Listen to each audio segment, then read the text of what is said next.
Hailing frequencies open, and welcome back to another episode of our watch party for Star Trek The Original Series. By now, you know the drill. We are watching Star Trek The Original Series on Twitch Prime. And hopefully you've linked the two together so that you can watch along with us. This week's episode is an episode I know nothing about, even more than all the other episodes I know nothing about. It's called Miri, which is a person's name, I am told. Miri, I'm going to ask, like I do every week, do the experts know what this is? Is this like a classic that I'm exposing my lack of geek cred by saying I know nothing about it?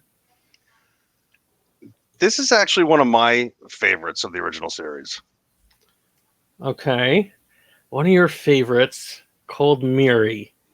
Katie, do you remember this episode very well? Yeah, I think it's memorable because it's so far, especially if you're watching in order, and I know you had a problem with like uniqueness. I think this one's a little bit more unique.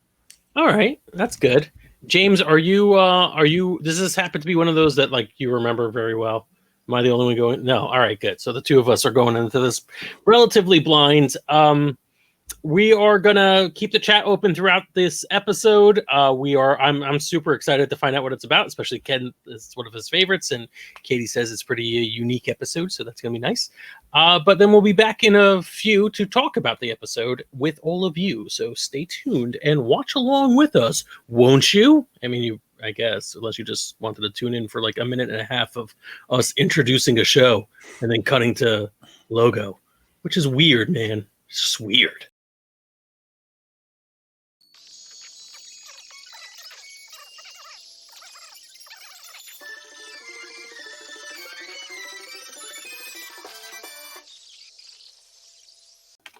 And we're back with Miri.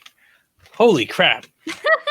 That was an interesting episode. Again, very 60s sci-fi because it's got like, counterculture. Kids are out fending for themselves. That's a big, Logan's Run, but not really. It's little kids, so not quite. I got more of a Children of the Corn, Lord of the Flies vibe to it. Definitely. Yeah. And Kim Darby, cool. Yeah. Kim Darby, for those of you who don't know, I pretty much know her from True Grit, John Wayne movie, and the mom from Better Off Dead. I remember her as Jason Bateman's teacher in Teen Wolf 2, who I believe was also one of the werewolves. Yes, I forgot. Every time Kim Darby shows up, I'm like, it's Kim Darby. Every time, literally every time she's ever on screen, I'm like, it's Kim Darby. Look at Kim Darby. Good for her. But great performance by her. This was creepy. It was. This was creepy in a way that I don't know. At first, the whole time, I'm like, do they know how creepy this is? And then they keep doubling down on the creepy. And then eventually it dials back and says, all right, well, creepiness was kind of the point. And I'm talking about Jim Kirk just being way too handsy with that girl. And it doesn't help that, Kim Darby always looks younger than she is at the time, but like... Yeah, how old is she here? Do we know? Well, I don't know. In the episode or real life? Real life, but... She was 19. Yeah, she has one of those faces. But in the episode, she's like 900 or whatever it is. And the fact that they lean on it at the end, they're like, I don't like older women. I'm like, that's still fucking creepy, man. Oh, that's still fucking creepy. But can I mention something though that I found weird because I researched it? Yes. So when Kirk tells Rand, I never get involved with older women. Shatner was born March 22nd, 1931. Grace Lee Whitney, who played Rand, was born April 1st, 1930. She's actually older than William Shatner. Oh, a little dig. Katie, you were about to say something, I think.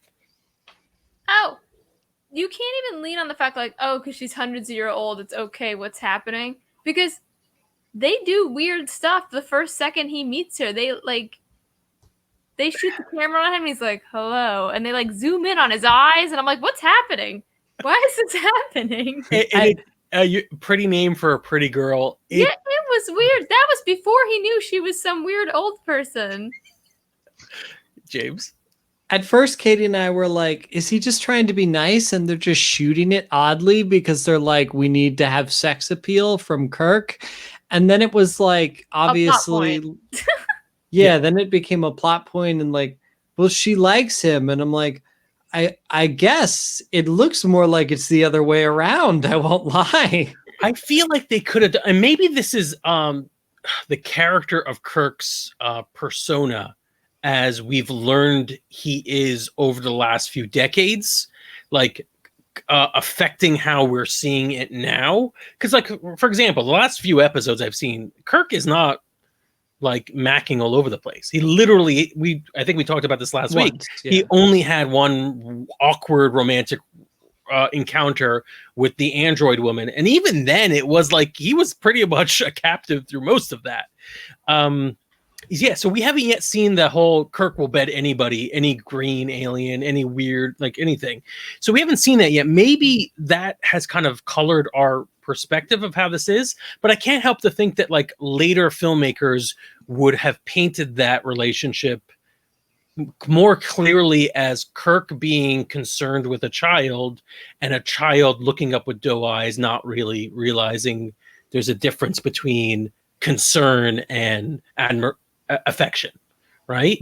And maybe it's just as simple as the language you use, like language that was I guess acceptable in the 60s of, hey, you've got such a pretty name, is like now I can't imagine anybody saying that to a little girl. Frank, you have such a pretty name. No. No means no. So I want to talk about the math here. Okay, sure. Do the math. Yeah, let's have the math game. So this virus, right, which effectively works, right? I want to say that it works. I know that it turns you into a monster after you hit puberty. So say 12. When you live 1,000 years beforehand, who cares? Not even 1,000 years. So if you're one, say you're born, right around the time that this starts, before that happens, before you evolve into death, right, disease, virus, you would live 14,400 years. But so much of that would be spent as a baby. It would be worthless. And there weren't a lot of babies, so we know that the children are doing a good job of taking care of infants, which is really dark. But that is really dark, and I didn't think about that, and it derailed me entirely. But I'm sorry. No, well, so and here's a problem with this episode, so our understanding of time, right, and the way we experience the flow of time has to do with how long we age. So the longer we spend aging, the quicker time seems to flow for us, and the more kind of like our brains evolve. We're not 100% positive that it's just a physical change, as it is kind of a change in related to time and environment.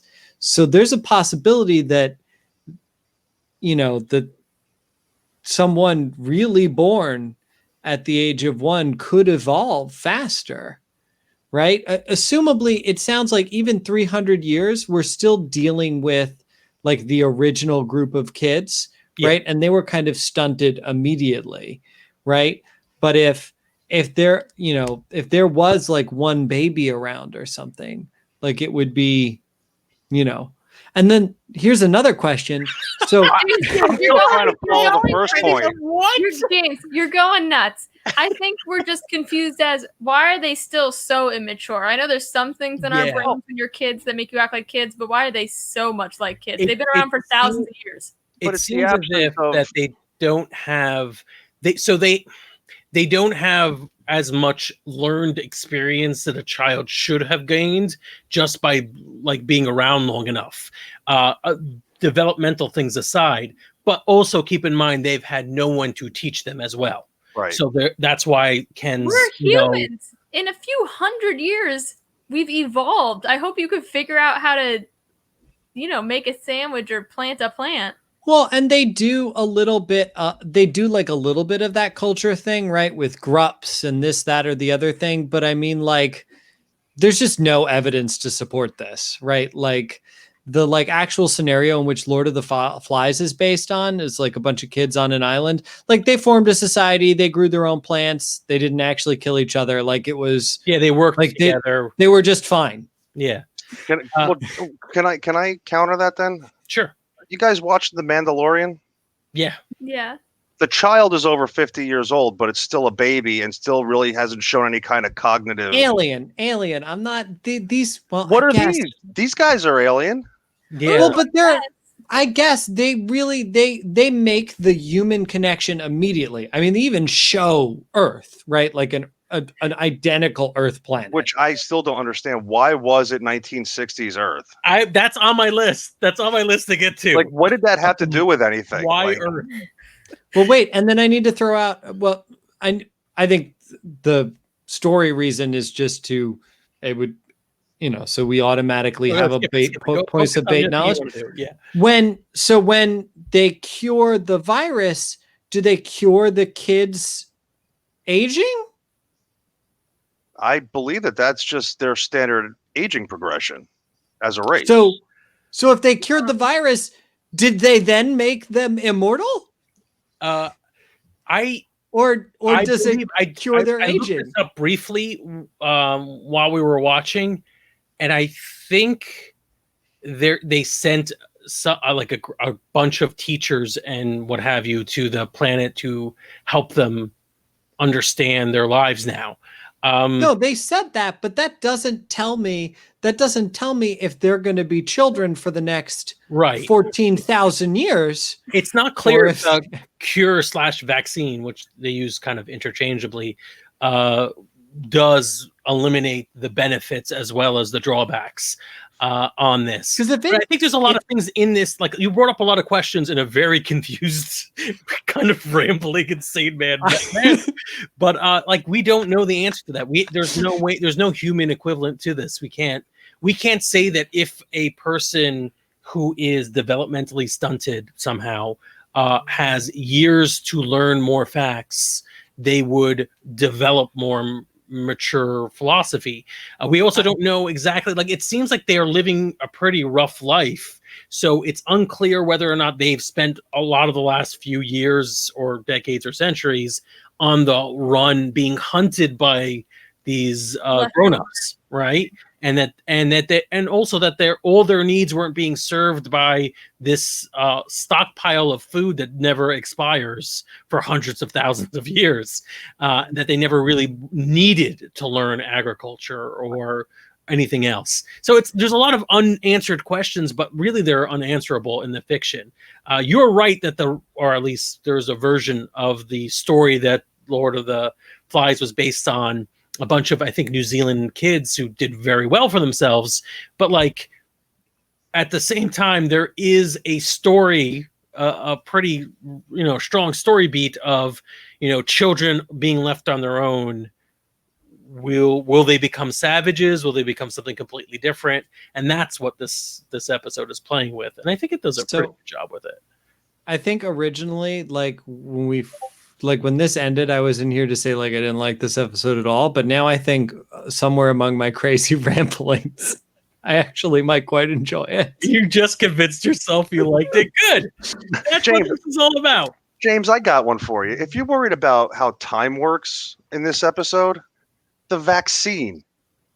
How did it work that quick that everything just vanished instantaneously after being injected with it? They developed it in a week. Please someone send us Dr. McCoy right now. It wasn't even a week. It was like 5 days or less that they had for it. And then he's like, "Oh, I'm just going to test it on myself." Which I think that was played as in a very weird way, but it was very noble. And it made a lot of sense. It was logical. So we play fast and loose with Spock's logic. But it makes a lot of sense. I'm like, well, I'm going to die of the disease. Right. Yeah, I'm going to do this. I'm not going to die more. I guess he could have been an assault vampire or something. It wouldn't be an episode. It wouldn't be an episode without Bones being racist to Spock. And we got that in abundance. Yeah, you take a drink. So I made a couple of silly notes that I don't know are worth even bringing up. There was that past the tricycle scene when they first That landed. was so weird. What was that? What was that?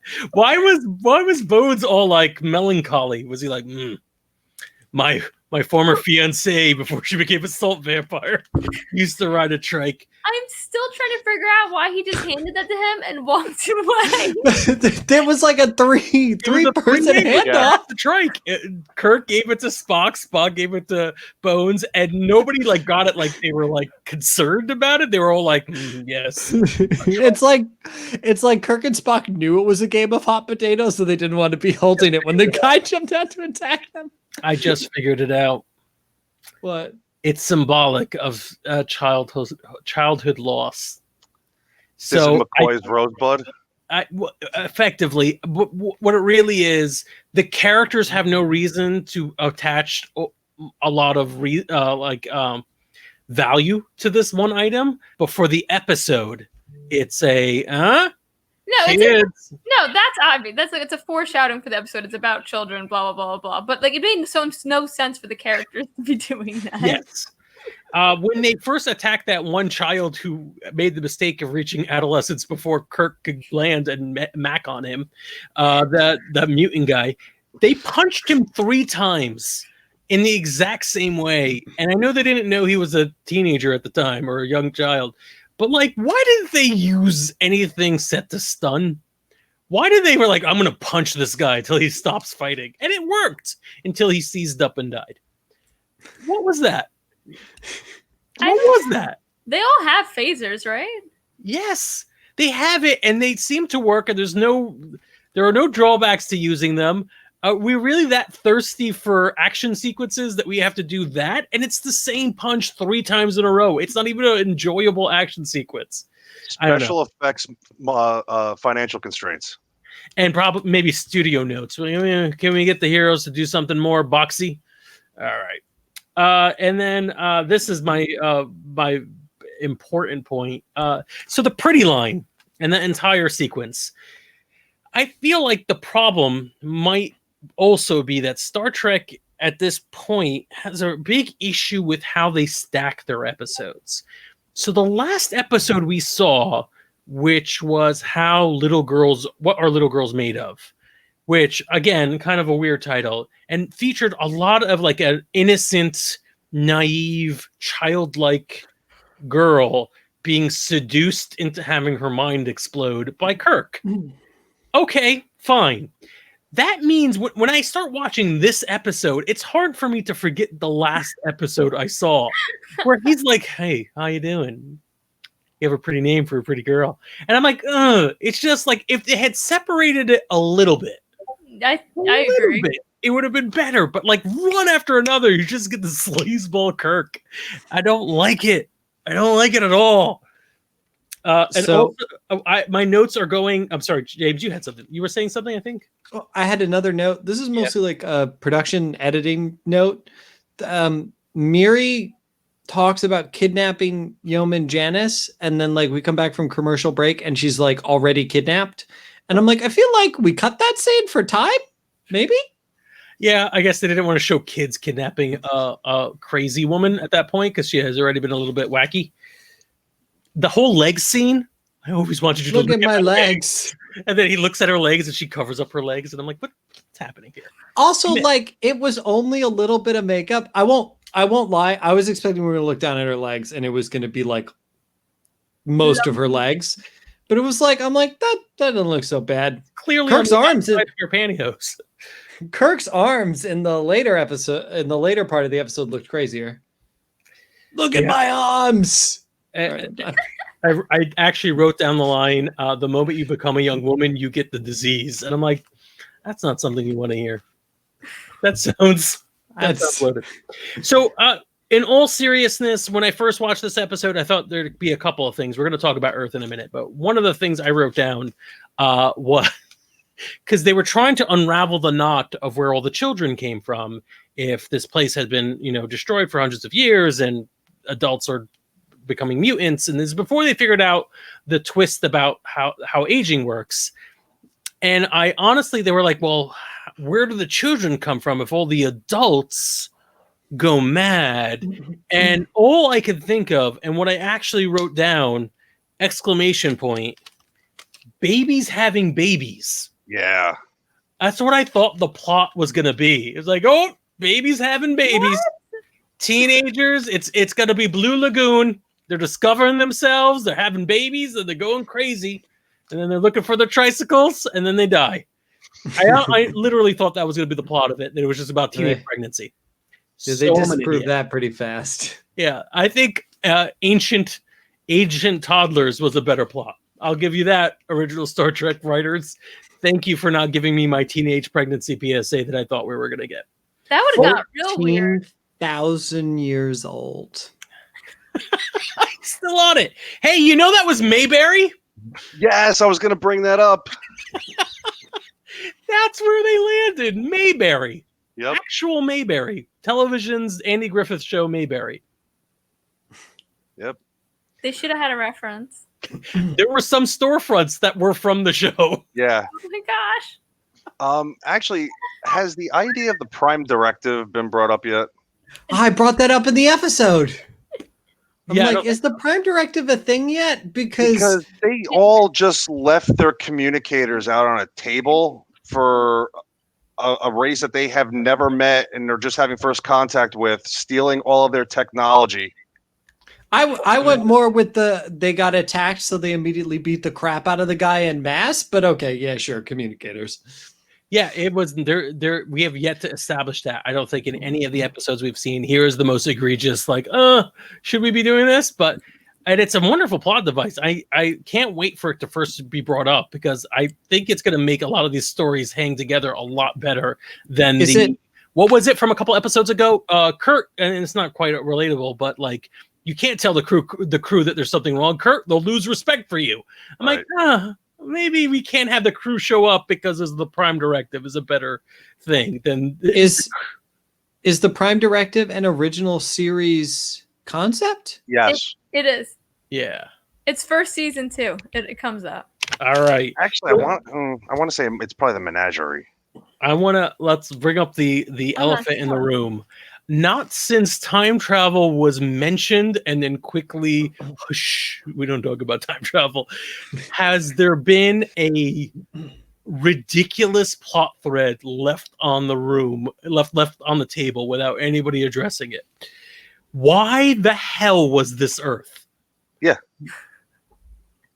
Why? It I think- never comes up again. No Because- one ever talks about it. Because they want you to instantly, like, if it was weird aliens, you don't know how they age and stuff. You're on Earth, you're assuming, oh, it is weird they're trapped as children because they're supposed to age like people. I think that helps, but certainly we've run into lots of, Earth colonies so far. And that's enough to say, oh, these are humans and they behave like humans. But for some reason, was it a budget thing? They're like, listen, we don't have a set. You got to use Mayberry. We'll dust it up for you, but you got to use Mayberry. No, you don't have to use any of the Howard kids. Not even the weird looking one. You could save him for later. Clint Howard will show up later in the series, but now, no need for him. Yeah, like why was it Earth or like a take of Earth, but that still had storefronts in English? Like, it made no sense. So I don't think this is real, but this is my headcanon. All right, I love it. There's an episode of, and this is dumb because I'm going to bring up Enterprise.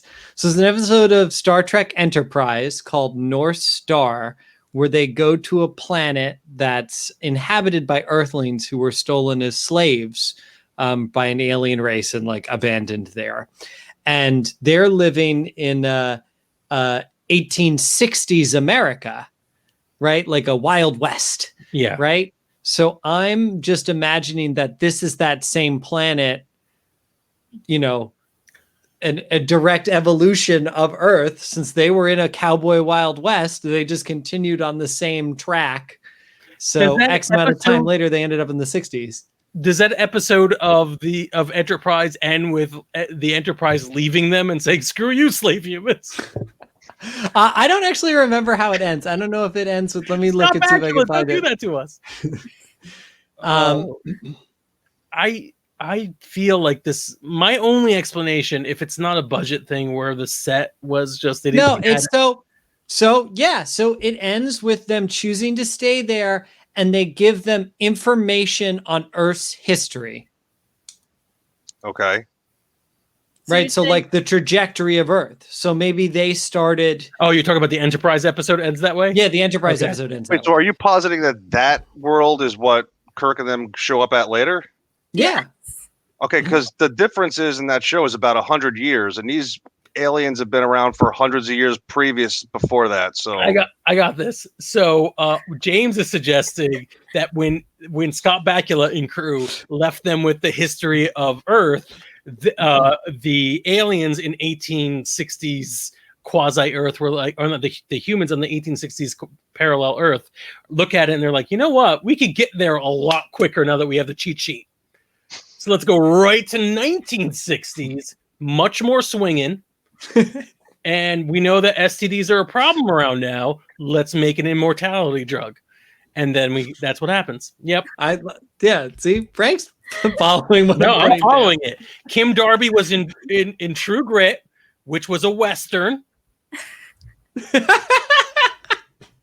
It just writes itself. It writes itself. I love it. This episode has rotted your brain, James. Well, I'm concerned. I got one last bit of trivia for this one. All right. At the end, when Kirk is holding the little girl in his arms when they walk into the med back into the med lab at the end, mm-hmm. It's his daughter, Melanie Shatner. Aw, that's adorable. Aw. Who would later go on to do other Shatner projects like Star Trek V and Tech War. Tech War. I like that show. Well, of course you did. We're not doing a watch party of Tech War. So the Wikipedia Mantis. does not list this episode as a reference for that episode in Enterprise. It does list two other episodes. You've lost your mind. All right. If you have your own fan fiction reasons why this was a parallel Earth for no reason, please let us know by sending us a email or messaging us on social media. Don't you leave it in the chat because we're about to stop the show and then the chat goes away. So yes, message us on social media. On Twitter we're at Non-Pro, and Facebook we're at Non-Pro. Or come back next week and let us know in the chat. Yeah, you could do that That's too, true. Katie. I have an Easter egg. If you pan to the left of James's screen, you see one of those boards with like the yarn and everything. Trying to figure out this episode. He's got a little Dexter thing with like. You can't see it. Extra point. You know what? If you want to do fan art of the show, James going insane, try to map out the trajectory. Please, actually, if you're good at math, 14,000 years. Because I would love it if one person says it's actually 400 years. James. No, it's not. So Spock said you don't get a no. Spock said that they off. age about 100. That 1 month is like 100 years for them. So there are 12 months in a year, right? So you multiply 13 by 12 and then multiply that by 100. Okay. Yeah. The math checks out. So it's on you, Discovery writers. Address this in an upcoming episode, or else. James, have you been watching Discovery? I haven't. No, we haven't. Oh my God, is it all about this episode? It actually could. By the way, the last season ended. Oh my God! Oh no! We'll do this as a daily show now, so that we can catch up on Star Trek. Catch up. And is it the 2060s on a parallel Earth? Oh no. Are we still in lockdown during this time? Because it's possible. All right, folks. Thank you very much for joining us. Give us a follow and subscribe if you have a subscription available. That would be great. Helps keep the light on and helps power James's calculator that he uses to determine the airspeed velocity of an unladen sparrow. I don't know. Kim Darby and True Grit. Grit. True Grit. Better Off Dead. It's got Joan and John Cusack. Probably just John Cusack. Maybe Joan was in it. She's probably in it, right? Yeah. They're in a lot of things together. I don't know. Yeah. Frank, was that an African or a European swallow?